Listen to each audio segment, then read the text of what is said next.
এখন ইষ্ট প্রসঙ্গ করার জন্য আহ্বান জানাই শ্রদ্ধেয়া বিনোদা হালদার মাকে। জয় জয় গুরু গুরু মা। মঙ্গলময়, সর্বসত্তাবর্ধক, সর্বপালনী পোষণী পূরণী, সর্বশ্রেষ্ঠ নিয়ামক, পরম পুরুষোত্তম, জীবন্ত পরম আদর্শ প্রভু শ্রী চরণে তলে আমার হৃদয়ের একাগ্রনিষ্ঠ ভক্তিপূর্ণ আভূমি প্রণতি। উপস্থিত প্রত্যেককে আমার হার্দিক জয়গুরু এবং অনেক অনেক মঙ্গল শুভকামনা।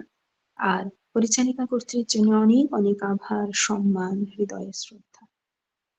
অদ্ভুত সুন্দর পরিবেশ, সকলের মিলিত নাম ধ্যান এবং একক নাম ধ্যানে বহু তফাৎ।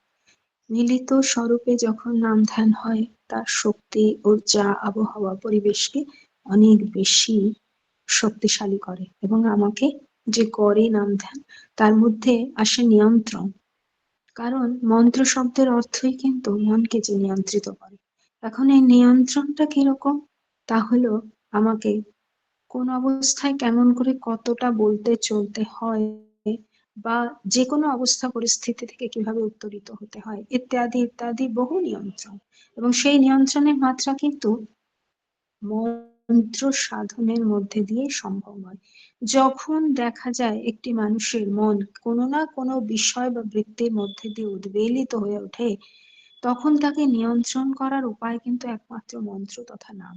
হয় আমরা রক্ত মাংসের শরীর, উদ্বেলতা আসতেই পারে, কিন্তু তার নিয়ন্ত্রণের পন্থা বা চিকিৎসা ঠাকুরই কিন্তু বলে দেন। এখন আমরা এই যে সকলে মিলিত স্বরূপে এই মঙ্গলময় বা তথা সর্বমঙ্গলময় অনুষ্ঠানে জড়িত, যার নাম ধর্ম সভা বা ধর্মপূর্ণ মঙ্গলময় অনুষ্ঠান বা সাত্ত্বত অনুষ্ঠান বা সত্তাবর্ধক অনুষ্ঠান, যেভাবেই একে আমি গ্রহণ করি না কেন, এই ধর্মের যে প্রকৃষ্ট পরিভাষা আজ আমরা কিন্তু সঠিকভাবে সত্যি সত্যি বুঝতাম না বা জানতাম না। কারণ আমরা কি জানি, ধর্ম মানে মন্দিরে যাওয়া, পুজো করা, ব্রত, নিয়ম, বিভিন্ন রকম সংস্কারের মধ্যে নিজেকে আটকে রাখা, যে সংস্কার হয়তো জীবনবর্ধক নয়, সেটা জীবনকে প্রতিকূলতার দিকেই অগ্রসর করে নিয়ে চলে, তাও সেটা সংস্কার হিসেবে পালিত হতো, প্রতিপালিত হয়ে আসছিল। কিন্তু দয়াল, যিনি পরম পিতা স্বরূপে ধরাপৃষ্ঠে আসলেন, প্রেরিত হোক তথা নিজে নিজেই আসুন, যেভাবেই তিনি আসুন না কেন, সেখানে তার মধ্যে কিন্তু সাধনালব্ধ জ্ঞান নয়, তার সম্পূর্ণ স্বয়ংসিদ্ধ তিনি। এইরকম তিনি এসে ধর্মের পরিভাষা দিলেন, যে ধর্ম শব্দটির একটি বড় বিস্তৃত রূপ কোনটি? সমস্ত কর্মের মধ্যে নিজেকে ধরে রাখা, তথা ধরে রাখার যে কর্ম, এটা বললে আরো সহজ হবে, শুরুর ধ এবং শেষের ময়ের উপর রয়ের মাত্রা, ধরে রাখার যে কর্ম, তার নাম হলো ধর্ম। এই হলো ধর্মের পরিভাষা, যেটা আমার জীবনের জন্য কি হয়, বিশেষ জ্ঞান তথা বিজ্ঞান। জন্মসূত্র থেকে মানুষ কিন্তু চায় বাঁচতে, বাড়তে, উন্নত হতে, এটা তার সহজ কামনা, সহজ একটা আকাঙ্ক্ষা, এবং এটা প্রত্যেকের হয়। জন্মসূত্রে এইমাত্র জন্ম নিয়েছে শিশুটিও কিন্তু চিৎকার করে বাঁচার, বাড়ার জন্য, যতটা তার ক্ষমতা বা যে পন্থাতে সে চলতে পারে। আবার মৃত্যুশয্যায় যে শায়িত, সেও কিন্তু এইটি কামনা করে, কি করে বাঁচি, আরো বাড়ি, আরো উন্নত হই। কেউ কিন্তু পিছনে ঘুরে দেখতে চায় না। একটি শিশু যখন তার ঘুটনোর বল চলছে, তারপরে যখন সে উঠে দাঁড়াতে শিখলো, তখন কিন্তু সে সেটা ভুলে যায়, বা সেটাকে আর প্রতিপালিত করতে চায় না, সময়ের সঙ্গে সঙ্গে সেটা হারিয়ে যায়। এই যে জিনিসগুলো উন্নত হওয়া, সেটার জন্য চাই বিশেষ জ্ঞান তথা বিজ্ঞান। জন্মসূত্রে যখন জনি বার করে আসি, সমস্ত শূন্য বা কোরা হয়ে যায়, অর্থাৎ আমার বোধ, আমার দৃষ্টি, আমার বোল, আমার ভাষা, আমার কর্মক্ষমতা, আমার জানা বোঝা, সমস্ত কিছু ভুলে আসি। কিছু কিছু মানুষ হন যারা নিরন্তর চেতনাবাহী স্মৃতিযুক্ত হন, খুব সংখ্যা কম তাদের, কতখানি তাদের সাধনা আমার জানা নেই। সেক্ষেত্রে এটা তাহলে আমাকে যে জীবনে চলা শুরু করলাম, সেখানে একটা তো খুঁটো লাগে বা একটা জ্ঞান লাগে, যেটা আমার দৃষ্টিকে খোলে, যেটা আমার প্রকৃতির যে বিভিন্ন প্রতিকূলতাকে উত্তরণ করে জীবনের পথে এগিয়ে যাওয়ার পন্থা, সেটার আলো বা জ্যোতি স্বরূপে কাজ করে। এবং আমরা জন্মসূত্রে কি প্রার্থনা করি? কি? অন্ধকার নয়, চাই আলো। তামসো মা জ্যোতির্গময়, তামস চাই না মা, মা অর্থাৎ না, চাই না, চাই আলো, জ্যোতি, সেটাকে দেয় ওই দৃষ্টি, ওটাকে দেয় ধরে রাখার পদ্ধতি, ধর্ম, যার নাম বিশেষ জ্ঞান তথা বিজ্ঞান।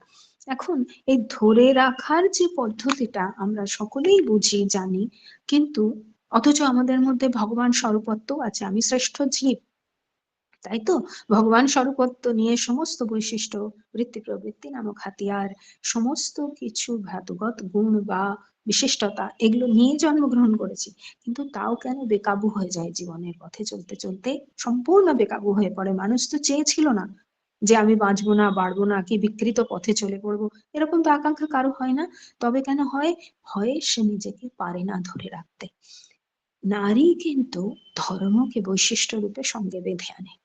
বিশিষ্টতা অর্থাৎ বিশিষ্ট রূপে আমার ভিতরে যেটা অভীষ্ট সেটাই বৈশিষ্ট্য, সেই রূপে সে জন্মসূত্র থেকে নিয়ে আসছে। কারণ কি? তাকে যে পোষণ দিতে হয়, তাকে যে মেপে দিতে হয়, সে যে সকলকে নিয়ে বর্ধিত হয়, একা যে হয় না মাগো। এবং সেই কারণে তার মধ্যে ওই ধর্ম নামক বৈশিষ্ট্যটি জড়া থাকে। ওটা ব্যবহার করবে, আমার অনেক কিছু বাদ্যযন্ত্র বাজাবার ক্ষমতা আছে বা জানি বা শিখেছি ইত্যাদি, কিন্তু সেগুলো যদি ব্যবহার না করি, যখন সময় আসবে আমি তো একেবারেই উল্টো পাল্টা হয়ে যাবে। আমার কাছে বহু অস্ত্র, কিন্তু আমি চালাতেই পারি না।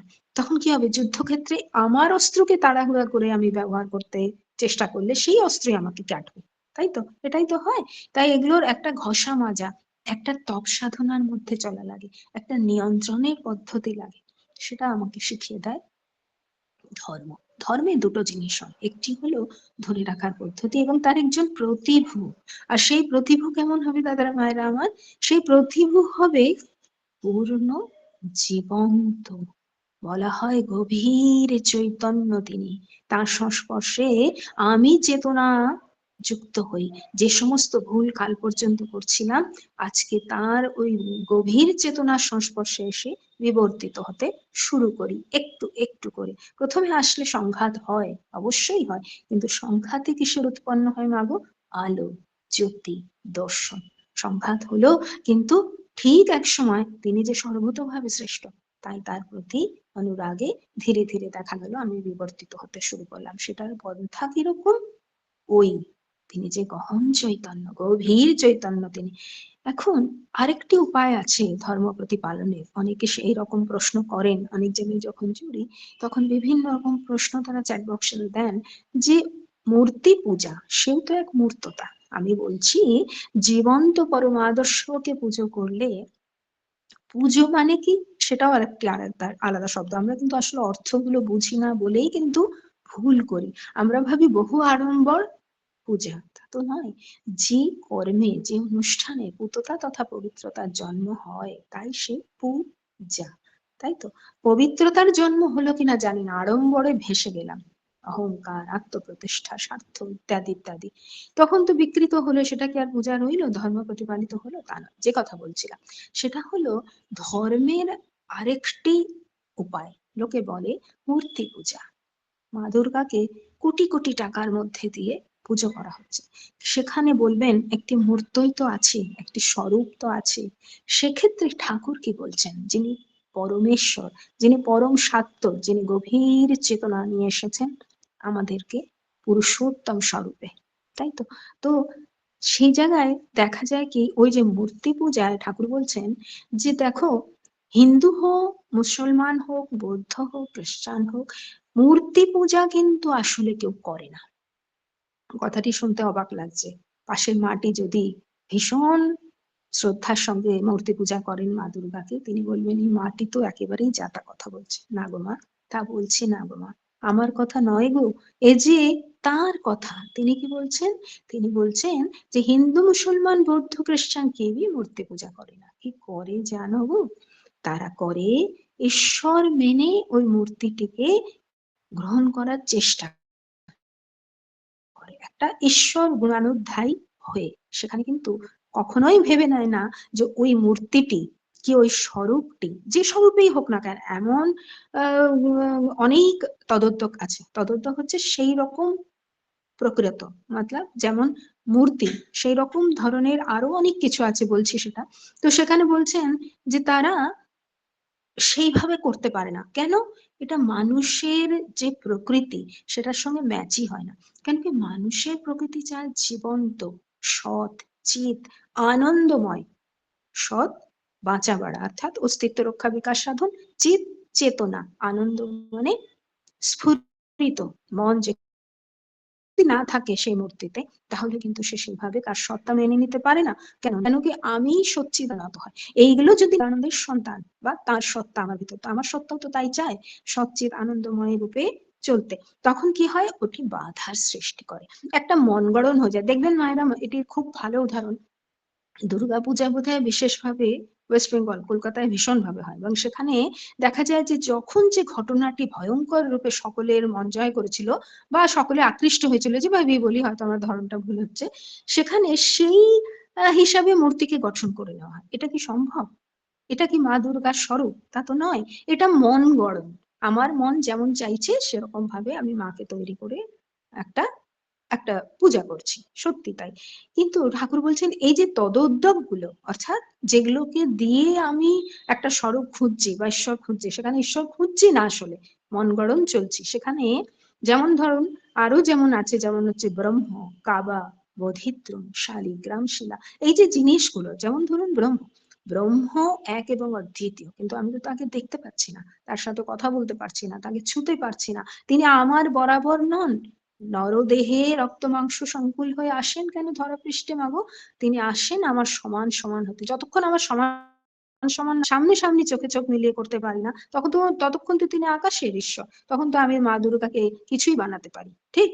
এরকম ব্রহ্মকে জানা মানে সর্বজ্ঞানকে জানা, তাই না? কারণ তিনি আনন্দের, সুখের, জ্ঞানের মূর্ত প্রতীক। ব্রহ্মানন্দং পরম সুখদং কেবলং জ্ঞান মূর্তিম, বলি তো তাই, তাই না? তাহলে কিন্তু সেই ব্রহ্মকে তো আমি ছুতে পারি না, তার মতো হয়ে গঠন হতে পারি না। এই একটা স্বরূপ। দ্বিতীয় কাবা। কাবাটা হচ্ছে, বলি আমি, যে ইসলাম ধর্মে কি হয়, একটা পবিত্র স্থল আছে তাদের সেখানে, সেটি সৌদি আরবের মক্কা শহরে হয় স্থিত। এবং মসজিদ আল হারাম একটা শব্দ তারা ব্যবহার করেন, তাতে কি হয়, মহান মসজিদ, কথাটির অর্থ মসজিদ আল হারাম, মহান মসজিদ। সেখানে একটি ছোট ঘনাকার ইমারত আছে, তার ভেতরে একটি কালো মূর্তি, কালো একটি পাথর। তাহলে কি হলো, সে পাথরটিকে তার ধর্মের প্রতিবিম্ব মনে করে সে চলছে। আবার সেই রকমই কালো পাথর আমরাও ব্যবহার করি শালিগ্রাম শিলা।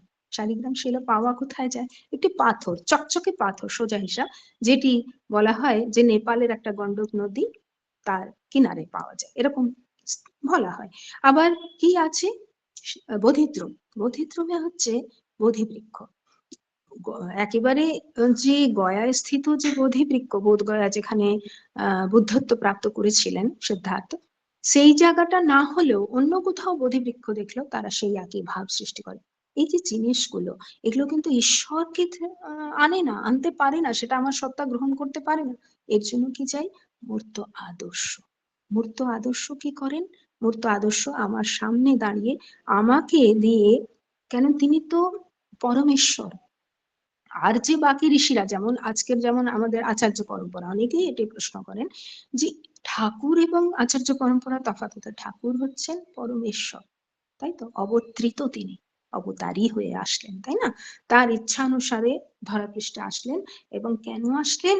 আমার সামনে সোজা মানবিক জীবন নিয়ে, মানবিক জীবনীয় চলন নিয়ে, মানবিক এক সাংসারিক জীবন নিয়ে, পত্নী, পরিবার, মা, বাবা, যেমন আমি তেমনটা তিনি, এমনটা হয়ে সামনে দাঁড়ালেন। এই সামনাসামনি যখন আমার হয়ে গেল, তখন আমি তাকে বিশ্বাস, ভরসা, নির্ভরতা করে প্রেম করে বসলাম, নতুবা করতে পারতাম না। সেই শালগ্রাম শিলাকে সেইভাবে প্রেম করে নিজেকে বিবর্তিত করা কি সম্ভব? সম্ভব নয়। সে যে বলে না কথা, সে যে আমার মতো করে জীবনীয় চলেন চলে না, সে যে আমার মতন শারীরিক কষ্ট ভোগে না, সে যে আমার মতন সাংসারিক দুঃখকে উপলব্ধি করে না, রোগ, শোক, গ্রহদোষ, বুদ্ধি বিপর্যয়, দারিদ্রাদি, কোথায়? তার তো সামনে হয় না। তখন আমি কি করে মেনে নিই? এগুলো প্রতিটি জিনিস ঠাকুরের কথা মানে বিজ্ঞান নিহিত মাগো। তাই বলা হয় ধর্ম মানেই বিশেষ জ্ঞান তথা বিজ্ঞান। তিনি বিজ্ঞান ছাড়া কোনো কথা, থোপে দেওয়ার কথা কিন্তু কোনোদিন বলেননি, তার আচরণেও কখনোই ছিল না। আর একটা কি তিনি বললেন? আমার হাতে কর্ম। শুধুমাত্র কর্ম, কেবলমাত্র একমাত্র কর্ম। কারণ আমার সৃষ্টিকর্তা, স্থিতকর্তা, লয়কর্তা ব্রহ্মা বিষ্ণু মহেশ তথা পরম ব্রহ্ম স্বরূপ গুরু, তিনি আমার সমস্ত কিছু স্থির করে দেবেন। কোথায় জন্ম হব, কখন হব, কি রূপে হব, কি স্বরূপে চলবো জানা নেই, কিভাবে স্থিত হব জানা নেই, কোথায় স্থিত হব, কোন পরিবারে যাব, কোন সঙ্গতে থেকে জীবনীয় কর্মসাধনাকে পরিপূরিত করব জানা নেই, কখন লয় হব জানা নেই। কেউ কি বলতে পারে বুকে হাত রেখে? অসম্ভব। কেউ আত্মহত্যা করতে গিয়েও কিন্তু সম্ভব হয় না, কারণ আমার হাতে নয় যে মা সেগুলো। তাহলে আমার হাতে কি? শুধুমাত্র কর্ম। যাই পেতে হবে, যাই করতে হবে, যাই যেভাবে আমাকে পুরোপরিত করতে হবে, সেটা কর্মের দ্বারা। তাহলে কি হলো? আমাকে কর্মের মধ্যে দিয়ে ধর্ম, ওই যে বললাম ধরে রাখার কর্মের নাম কর্ম, ধরে রাখার কর্ম হলো ধর্ম। তো এই যে কর্মের ব্যাপারটা, এখানে ঠাকুর বলছেন যে যদি আমি জন্মসূত্র থেকে মনে করি ও আমি তো কর্মের জন্য এসেছি, শুধু ওই কর্ম করে যাব গরুর মতো, সেটা কিন্তু তিনি বলছেন না। তিনি বলছেন ধরাপৃষ্ঠে এসেছি উপভোগ করার জন্য, আনন্দে থাকার জন্য। সচ্চিত আনন্দের খোরাক দেখবেন দাদারা মায়েরা, আপনাদের মধ্যে সকলেই প্রচন্ড ভক্ত মানুষ আমি আশা করি। দেখবেন যেখানে ভক্তির কথা পাবেন, সত্তা বর্ধিত সচ্চিত আনন্দের কথা পাবেন, দেখবেন সত্তা উচ্ছ্বসিত হয়ে ওঠে। ছোট্ট একটা উদাহরণ দিই। মনে হচ্ছে আজকে শরীরটা ঠিক নেই, মন্দিরে যাব 1 ঘন্টার সৎসঙ্গ, কিন্তু যদি জোর করে চলে যাই দেখবেন 1 ঘন্টায় সব ভুলে গেছি। এখানে কোনো জাদু বা চমৎকারী ছাড়ি ঘুমিয়ে দিচ্ছেন না কিন্তু, যে তার দ্বারা আমি ঠিক হয়ে গেলাম, মোটেই নয়। এটা হলো ভাবের খেলা। আমি যে শ্রেষ্ঠ জীব, ভাবই আমার জীবনের এপার ওপার ওই পরবর্তী পারকে নির্ধারিত করে। এখন সেই ভাব কি হয়, যখন নাকারাত্মক ভাবগুলো আমাকে ঘিরে, আমার শরীরটা ঠিক নেই, ঠিক নেই, ঠিক নেই, ভাবতে ভাবতে ভাবতে আমি একদম অসুস্থ লাগছে, কিন্তু আসলে আমি অসুস্থ নই। তাহলে কি হচ্ছে? এই ভাবের খেলা। মন যখন অধিগ্রহণ করে যায় যে ভাব দিয়ে, সেটা মতি বা মত সৃষ্টি হয়ে যায়, তখন আর আমাকে কেউ হারাতে পারে না। এখন ভাবটা যদি পরিবর্তন করে দিই, অর্থাৎ নাকারাত্মক থেকে সকারাত্মক, তো যেখানে সাত্যতের কথাবার্তা হয়, এই যে আমরা এখন সকলেই মিলিতভাবে মঙ্গলময় অনুষ্ঠানে জড়িত, প্রত্যেককে জিজ্ঞেস করুন তো, বেশ একটা ফুরফুরে আনন্দ সকলের ভেতর চলছে। কেন? কেন কি ওই যে পরম উৎসের সঙ্গে সে জড়িত, যেভাবেই জড়িত থাকুক, সঙ্গীতের মধ্যে, প্রার্থনার মধ্যে দিয়ে, আলোচনার মধ্যে দিয়ে, বা কোনো বিশ্লেষণের মধ্যে দিয়ে, তার কথা বলবার মধ্যে দিয়ে একটা দেখবেন সত্তার আনন্দের খোরাক মিলছে। তখন সে তৃপ্ত হয়, অসুস্থতা ভুলে যায়, রীতিমতো ভুলে যায়, এবং ভুলে গিয়ে সে আনন্দ। আবার যখন সেই 1 ঘন্টা পার হলো, সৎসঙ্গ থেকে ধীরে ধীরে ঘরে আসলাম, সাংসারিক কাজে ঢুকলাম ধীরে ধীরে, তখন প্রতিকূলতা তো থাকেই, কাজ করব মানেই তো প্রতিকূলতার সামনা করবো, এই তো। তখন আবার এটা হয়, কিন্তু এটা হালকা হয় কখন জানেন বাবু? এটা কিন্তু কোনো চিকিৎসক সালা দেন না। এটা হচ্ছে যখন আমি তার ভাবে ভাবিত থাকি, যদি সর্বদাই, তখন মনে হয় কি এই তো সহজে পার হলাম। তাই ঠাকুর কি বলছেন? ঠাকুর বলছেন শুধু কর্ম করার জন্য আসনি, সমস্ত পারিপার্শ্বিককে নিয়ে লেনদেন আলিঙ্গন ইত্যাদির মধ্যে দিয়ে উপভোগ করো। কারণ আমি যে ভাবে ভাবিত হব, সেটাই আমার জীবনীয় চলন দ্বারা বাস্তবায়িত হবে। তাই তো? যতক্ষণ ভাব অন্তরে থাকে, সেটা কেউ দেখতে জানতে বুঝতে পারে না আমার ভিতরে কি চলছে। কিন্তু যখন আমি ভাষার মধ্যে দিয়ে তাকে বাস্তব করা বা আকৃতি দেওয়ার চেষ্টা করি, তখন কিন্তু পাশের মানুষটি ঠিক বুঝতে পারেন কিভাবে তার চলছে ভেতরে। ঠিক তখন ওই ভাবটি তাকে ছুঁয়ে যায়। এই মুহূর্তে আমরা কিন্তু ফিজিক্যালি জড়িত নই, কিন্তু এই যে কথা ভাব, এই যে নাম ধ্যান, এই যে পরিচালিকা করছি যেভাবে নির্দেশ দিয়ে আমাদেরকে করিয়ে নিচ্ছেন, এগুলোর মধ্যে দিয়ে কিন্তু ভাবের আদান প্রদান সহজ ভাবে হচ্ছে মাগো। এর জন্য না ছবি দেখা লাগে, না আমার চেহারা দেখা লাগে, কিছু লাগে না, তার ছবি এবং তাকে মনন। তখন কি হয়? এই যে পারিপার্শ্বিকের মধ্যে লেনদেন হচ্ছে, আমার ভাব পাশের মানুষটির মধ্যে, এই যে বহু মা আছেন, অনিমা মা, রুমা মা, রূপা মা, দেখতে পাচ্ছি সকলের মধ্যে ভাবে চারিয়ে যাচ্ছে। এই চারিয়ে যাওয়ার মধ্যে দিয়ে সেইভাবে সে ভাবান্বিত হয়। তো দয়াল বলছেন যদি কর্ম করো, পারিপার্শ্বিককে সঙ্গে নিয়ে করো, তখন কি হবে? পারিপার্শ্বিকের সঙ্গে সাত্ত্বিক ভাবে লেনদেনের মধ্যে করো, কর্ম সত্য হবে। আরো একটি আছে কর্মের, একটি হলো পারিপার্শ্বিক, আর দ্বিতীয়টি হলো একজন জীবন্ত, প্রাণবন্ত এবং ঈশ্বরের ওয়াকে ন্যস্ত, সন্ন্যস্ত, মানে সম্পূর্ণভাবে সম্যকভাবে ন্যস্ত করবা। তাহলে কি হবে? সে সাত্ত্বতের সঙ্গে জুড়ে থাকায় খোরাক তো আমি সবসময় পাচ্ছি, সকালে উঠে নাম ধ্যান, ইষ্টভৃতি, প্রার্থনা, ঠাকুর ভোগ, যজন যাজন ইষ্টপ্রীতি কোনো মানে ইষ্টকর্ম ইষ্ট স্বার্থ চিন্তা, প্রতি মুহূর্তে খেতে বসেছি, হে দয়াল তুমি রুটি দিলে তাই খেতে পারছি, হে দয়াল তুমি এই ছাতের নিচে রেখেছো তাই আমি থাকতে পারছি। এই যে জিনিসগুলো, এগুলো কি হয় প্রতি মুহূর্তে আমাকে তার সঙ্গে নিরবচ্ছিন্ন জুড়ে থাকার উপায় করে দেয়। তাহলে যদি আমার ভাবগুলোকে আমি এইভাবে তাবদিল করে বিবর্তিত করে নিই, তখন কি হয়, সেই ভাবগুলো কিন্তু আমাকে সত্য পথে নিয়ে চলে, আর আমার থেকে আরো সকলে উন্নত। তাই ঠাকুর বললেন যে দেখো, তুমি যদি স্বার্থ নিয়ে ধর্মে আকৃষ্ট হও বা দীক্ষা গ্রহণ করো, অর্থাৎ আমাকে অর্থ চাই, কাম চাই, মোক্ষ চাই, কিচ্ছু মিলবে না, আগেই সাবধান হয়ে যাও, ঠকে যাবে বলকি। ঠিক। কিন্তু ওই অনুকূলী আবার বললেন আরেকটি বাণীতে, যে ধর্ম যদি প্রকৃষ্ট হয় তাহলে অর্থ, কাম, মোক্ষ জাজ্বল্যমান হয়ে উঠবে মাগো। জাজ্বল্য মানে জ্বলন্ত রূপে জীবন্ত প্রাণবন্ত হয়ে তোমার সামনে দাঁড়াবে। অর্থ, কাম, মোক্ষ কত চাই, ছিটকে এত একদম ছপ্পড় ফাড়কে আমাদের ভাষায় বলি আমরা, তো দেবেন। তখন কি হচ্ছে, একজন ঠাকুরকে তাই জিজ্ঞেস করলে, ঠাকুর তুমি যে বললে যে ধর্ম প্রতিষ্ঠ হলে এগুলো জাজ্বল্যমান হবে, তখন করব কি? তখন তো সেই ধর্ম বা মূল সূত্রের দিকে আকৃষ্টতা, তখন তো ওই দিকে নেশা, তাহলে এগুলোর সঙ্গে বললে কেন, যাদের দরকার তাদের মধ্যে বিলিয়ে দাও। তুমি সেই মূল কিন্তু ছেড়ো না, যখন মূল যদি ছাড়ি তাহলে কি হবে, আমার সমস্ত দিক দিয়ে আমি বিধ্বস্ত হয়ে যাব।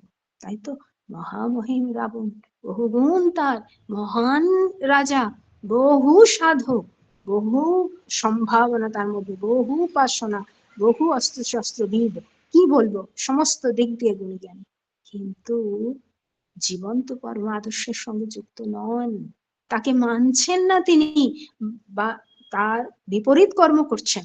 তখন কি হলো, তার সমস্ত সম্ভাবনা যা যা নিয়ে ধরাপৃষ্ঠে এসেছিলেন, বাস্তব তো হলোই না, বিধ্বস্ত হয়ে গেলেন। মহামহিম হলেই হবে না, বহু শক্তিশালী আমি, কিন্তু মূল যদি আমার ঠিক না থাকে, মূল যদি বাধা না থাকে, তাহলে তো সবটাই বিকৃত হয়ে একেবারে বিধ্বস্ত হয়ে পড়বে। এই তো আমাদের জীবনে হয় না গো। আমরা চাই অনেক মূল্যবান, এর জন্য কি চাই, ওই সর্বপরিপূরক যিনি, তার সংস্পর্শে থাকা। একটি মানুষ জীবনের যত সূত্রপাত থেকে নিজেকে কেন্দ্রায়িত বা আদর্শায়িত করে এই জীবনকে পরিপোষিত করে চলে মা, তখন কি হয়, তার জীবনে বাধা বিঘ্ন আসে না, এটা কেউ বলতে পারে না। কারণ ঠাকুর তো স্বয়ং বলেছেন যে বাণীর মধ্যে দিয়ে, যে মলমূত্রের মাঝখানে, খুব ভালো করে জিনিসটা বোঝার, ঠাকুরের বাণী তো বহু অর্থপূর্ণ হয়। মলমূত্রের মাঝখানে তোর জন্মের দ্বার, আদর্শে অনুরাগ বিনা পাবি কি উদ্ধার। কেন পাবো না? কারণ কি, মল মূত্রের, এটা যদি শারীরিক ব্যাপারও বলি, তাতেও তো তাই, মল মূত্রের মাঝখানে জন্মস্থান। দ্বিতীয়, জীবনের পথে চলতে গিয়ে ধরাপৃষ্ঠে আসলাম, শুরু হলো একটি একটি করে বাধা। ওই যে বললাম, রোগ শোক গ্রহদোষ বুদ্ধি বিপর্যয় দারিদ্র আদি কোনো না কোনোটা একটা নাকারাত্মক পরিস্থিতি প্রতিকূলতা এসে আমাকে ঘিরবেই। কখনো কোথায় কিভাবে কি পরিমাণে ঘিরবে জানা নেই, হঠাৎ করে ধারাম করে এসে পড়বে।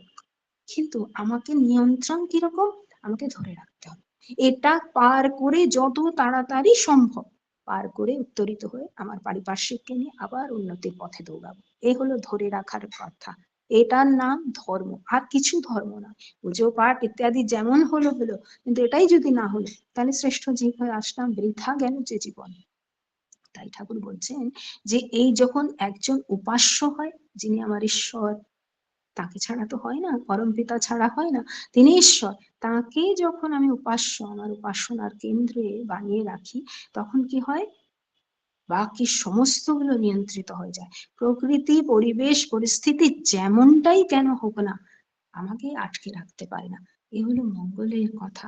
জীবনে তো এটা চাই না মাগো, একটা খুঁটা যদি না বাঁধা থাকে, একজন খেবাট, খেবাট মানে হলো মাঝি, যিনি নৌকাটিকে নদী কিনারে বেঁধে যাচ্ছেন এবং আরামে নিদ্রা যাচ্ছেন ঘরে গিয়ে, কখন, যখন শক্ত দড়া দিয়ে বেঁধে আসছেন, তিনি জানেন যতই প্রতিকূলতা আমার নৌকাকে চোট পৌঁছাক, কোথাও যাবে না। কেন? ওই যে বন্ধন আছে, এই বন্ধনটাই কিন্তু মানব জীবন যখন জন্মসূত্রে এসেছিল ধরাপৃষ্ঠে, তখনও কিন্তু আর সমস্ত জীব জগতের মধ্যে একমাত্র প্রাণী মানুষই কিন্তু একত্রিত হয়েছিল। কেন? ওই বন্ধন, বিবাহ বন্ধন, বিদ্যালয়ে দাখিলা বন্ধন। কেন?